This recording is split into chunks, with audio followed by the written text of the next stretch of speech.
దానికి ఆ హైడ్రాకు ఆ పీసీసీ ప్రెసిడెంట్ అనుకోడు కానీ కాంగ్రెస్ కమిటీ అధ్యక్షుడు ఆయన నిజామాబాద్లో పోయి చెప్తుండు, హైదరాబాద్లో హైడ్రా, నిజామాబాద్ కూడా తెత్తం బిడ్డ, నిజామాబాద్లో నిడ్రా, రేపు జగిత్యాలలో కూడా జిడ్రా అంటాడు. ఇక అది ఏం కావాలి? మొత్తం పేదల కొంపలని కూల్చుడేనా? కేసీఆర్ రాజ్యానికి వచ్చినప్పుడు 3.5 లక్షల మందికి పేదలు ఎక్కడ ఉన్నారో అక్కడనే పట్టాలు ఇచ్చినాం.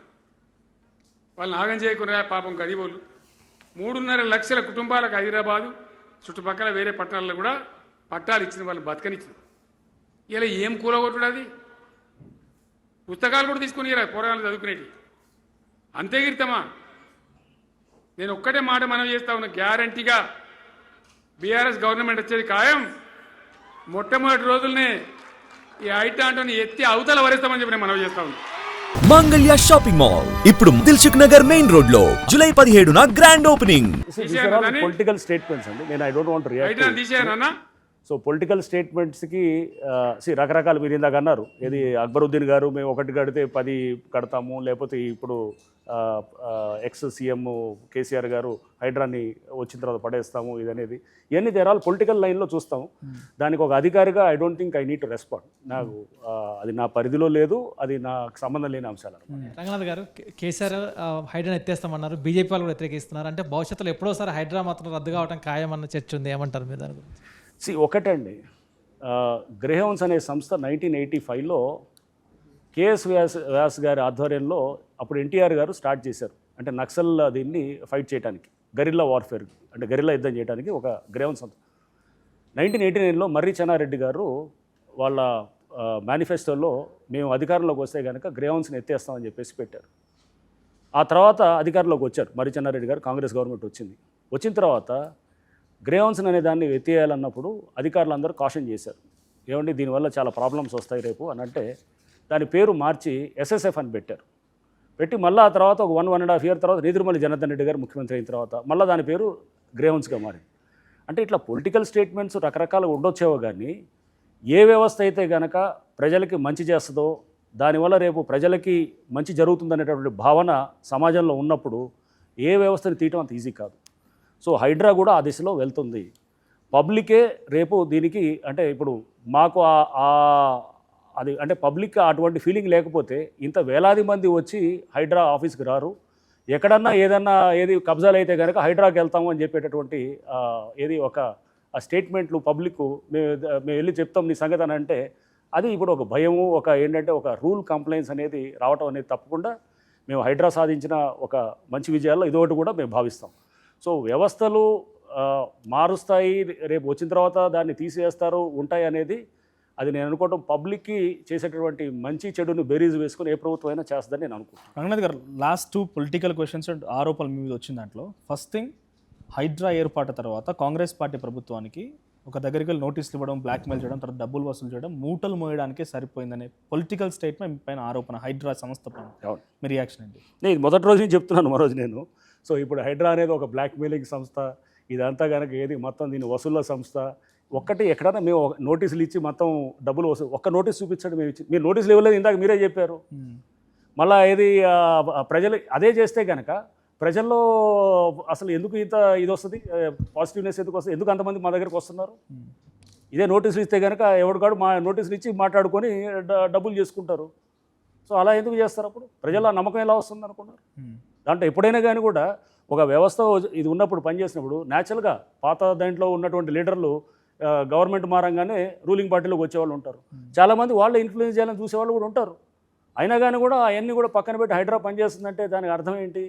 ఇవన్నిటి ఇన్ఫ్లుయెన్స్ నుంచి పక్కన ఉండి చేస్తున్నటువంటిది. అంటే ఈ ఇన్ఫ్లుయెన్సెస్ ఇవన్నీ బయట వచ్చేటటువంటి ఏదో ఎవరికంటే వాడు ఎవడు దోచినట్టు వాడు మాట్లాడే మాట్లాడనమాట. సో ఏది హైడ్రా అనేది ఒక సెటిల్మెంట్ సంస్థ, లేదా నోటీసులు ఇచ్చి సెట్ చేసుకొని మళ్ళీ నోటీస్ విత్డ్రా చేసుకుంటారు. మీరే ఇందాక నోటీసులు ఇవ్వట్లేదు అని అన్నారు. అసలు ఒక్కటి చెప్పండి మాకు. నోటీస్ రియల్ ఎస్టేట్ సంస్థలకు ఇచ్చే నోటీసుల ద్వారా మూటలు సర్దుకుంటున్నారని. అదే మీరు ఎక్కడ ఒక నోటీస్ చూపించండి, ఎవరికన్నా ఇచ్చినట్టు ఒక నోటీస్ చూపిస్తే అప్పుడు మాట్లాడదు. ఇవన్నీ ఎవడంటే వాడు ఏదైనా మాట్లాడి అన్నిటికీ నన్ను సమాధానం చెప్పమంటే నేనెట్లా చెబుతాను? One last final question, Ranganath గారు ఏ ప్రభుత్వం ఉంటే ఆ ప్రభుత్వానికి చాలా దగ్గరగా ఉంటారు, ప్రభుత్వానికి సహకరిస్తారు. గతంలో మీరు వరంగల్ పోలీస్ కమిషనర్గా ఉన్నప్పుడు బండి సంజయ్ మీద పేపర్ లీక్ కేసు అయింది, కోర్టుకు వెళ్ళింది, నిలవలేదు. అది ఇప్పుడు కూడా కేటీఆర్ మిత్రుడైనటువంటి ఒక ప్రదీప్ సంబంధించినటువంటి వ్యక్తి ఆయన దగ్గరికి వెళ్ళడమో ఇప్పుడు జరుగుతున్న యాక్టివిటీస్ మొత్తం కూడా సో ఈ ప్రభుత్వానికి సహకరించడమే, ఏ ప్రభుత్వం ఉంటే ఆ ప్రభుత్వానికి సహకరిస్తూ ఉంటారని ఒక బిగ్గెస్ట్ ఆరోపణ. అక్కడ వరంగల్ కమిషన్ వడ్డీ సంజయ్ గారి మీద అప్పుడున్న సాక్ష్యాధారాలు బట్టి కేసు పెట్టడం నడిచింది. కేసు తర్వాత అక్విట్ అయింది. మన నేషనల్ క్రైమ్ రికార్డ్ బ్యూరో గణాంకాల ప్రకారం దాదాపు 80% ఆఫ్ ద కేసెస్ అక్విటల్ అవుతాయి ఇండియాలో. తెలంగాణలో కూడా దాదాపు 70-80% ఆ రేంజ్లో అవుతుంటాయి. అక్విటల్ అవ్వడానికి పలు కారణాలు ఉంటాయి. అక్విటల్ అయినంత మాత్రాన అని రాజకీయ కోణంలో పెట్టారని అనటం కూడా కరెక్ట్ కాదు. సో మీరు అంటే మీరు టోటల్ సిస్టంలో అర్థం చేసుకొని సో జస్ట్ కేసు అక్విటల్ అయింది అనేటప్పటికీ అది రాజకీయ ఉద్దేశాలతో పెట్టారనేది కూడా కరెక్ట్ కాదు. సో అది సరే, అది అయిపోయింది అనేది. మేము రాజకీయ కోణంలో పనిచేస్తామంటే కనుక ఫస్ట్ ఆఫ్ ఆల్ ఇప్పుడు నా దగ్గరికి ఎంతోమంది బీఆర్ఎస్ లీడర్లు వస్తారు, బీజేపీ లీడర్లు వస్తారు, వాళ్ళు కూడా వచ్చి రిప్రజెంటేషన్స్ ఇస్తుంటారు.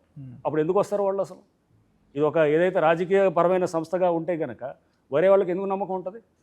ఎందుకు బీఆర్ఎస్ ఎమ్మెల్యేలు అంబర్పేట ఎమ్మెల్యే గారు బతుకమ్మకుంట ఫంక్షన్ అప్పుడు వారు బహిరంగంగా హైడ్రాని మమ్మల్ని అందరినీ కూడా మెచ్చుకుంటూ ఇచ్చారు. ఎంతోమంది corporators, BRS corporators GHMC floor మీద మీటింగ్స్లో హైడ్రాని మెచ్చుకుంటూ మాట్లాడారు. సో బీజేపీ వాళ్ళు మెచ్చుకుంటూ మాట్లాడారు. ఎన్నో సందర్భాల్లో ఏది ఎమ్మెల్యేలు, ఎంపీలు కూడా మెచ్చుకుంటూ మాట్లాడారు. ఇవన్నీ కూడా మనం ఏంటంటే ఎవరి కోవల్లో వాళ్ళు ఇంటర్ప్రిట్ చేసుకుంటుంటారు. కానీ రాజకీయాలకు అతీతంగా పనిచేస్తుంది కాబట్టి హైడ్రాకి ఇమేజ్ ఉంది. అండ్ ఇంకొకటి 100% నేను చేస్తానని కూడా చెప్పలేము. ఒక హైడ్రా సంస్థ అనేది అది కమిషనర్గా లేకపోతే మా సిబ్బంది అందరూ కూడా 100% మేము ఏదో అద్భుతాలు చేస్తాం. మేము ఒక 80%, 90% చేయడానికి చేస్తాం. ఎందుకంటే ఒక 10% కొన్ని ఇబ్బందులు ఉంటాయి. ఎందుకంటే ఒక ప్రజాస్వామ్యంలో పనిచేస్తున్నాం మనం. కొన్ని ఉంటాయి. ఇప్పుడు సపోజ్ ఒక టెంపుల్ ఉంది, లేదా ఒక మాస్క్ ఉంది, మనకు ఒక సెంటిమెంట్, ఎమోషన్ ఉంటుంది. అట్లా బస్తీలు ఉంటాయి, పేదవాళ్ళ ఇల్లులు ఉంటాయి, దానికి ఒక పద్ధతి ఉంటుంది. అదే కనుక మీరు ఇప్పుడు నేను చెప్పారు ఇందాక, ఒక కమర్షియల్గా ఉండి ఎవరో ఒక నాయకుడిది ఉండి దాన్ని వదిలేస్తున్నారంటే కనుక అటువంటి సంఘటనలు చూపించండి. ఎక్కడ అంటే ఒక డెమోక్రసీలో చేసేటప్పుడు హైడ్రా అనే దానికి 100% చేయాలనేది నేను కూడా డెఫినెట్గా ఆ లైన్లో పోవాలని ఆలోచన చేస్తాం. బట్ కొన్ని పరిధులు ఉంటాయన్నమాట. ఒక 70-80%, 90% దీన్ని ఎంతవరకు తీసుకెళ్ళగలిగితే కనుక దాన్ని మనం అంత సక్సెస్ఫుల్గా అవుతాం. ఇది ఎప్పుడు ఆపరేషనల్ ఫ్రీడమ్ ప్రభుత్వం ఇస్తున్నప్పుడు, ఇది ఒక మంచి గైడెన్స్ ముఖ్యమంత్రి గారి నుంచి ఇస్తున్నప్పుడు, సపోర్ట్ ఇస్తున్నప్పుడు, ఇన్ని పవర్స్ ఇస్తూ, ఇప్పుడు చట్టబద్ధత కూడా ఇస్తున్నారు క్యూర్ యాక్ట్తో, ఇవన్నీ ఇచ్చినప్పుడు ఆటోమేటిక్ ఇంకా స్ట్రాంగ్ అవుతుంది అనమాట. అయినప్పుడు మేము ఇంకా బెటర్గా, అంటే మాది 80% మార్కులు అనుకోండి, 85, 90, 95, 100 అనేది టార్గెట్ ఉంటుంది. 100 వైపు ఎలా అనేది ఒక ఆబ్జెక్టివ్ ఉండొచ్చాము. కానీ చాలా సంస్థలు, ఇప్పుడు గవర్నమెంట్ సంస్థల్లో బహుశా నేను అనుకోవటం కొన్ని ఉంటాయి, కొన్ని బాగా చేస్తుంటాయి, కొన్ని సరిగా ఒక యావరేజ్గా ఉంటాయి, రకరకాల పర్ఫార్మెన్స్ లెవెల్స్ ఉంటాయి. మీరు ప్రభుత్వంలో సంస్థల్ని కూడా మీరు చూస్తే కనుక హైడ్రా డెఫినెట్గా ఇది one of the best performing ఇన్స్టిట్యూషన్గా కూడా మీరు తీసుకోవచ్చు.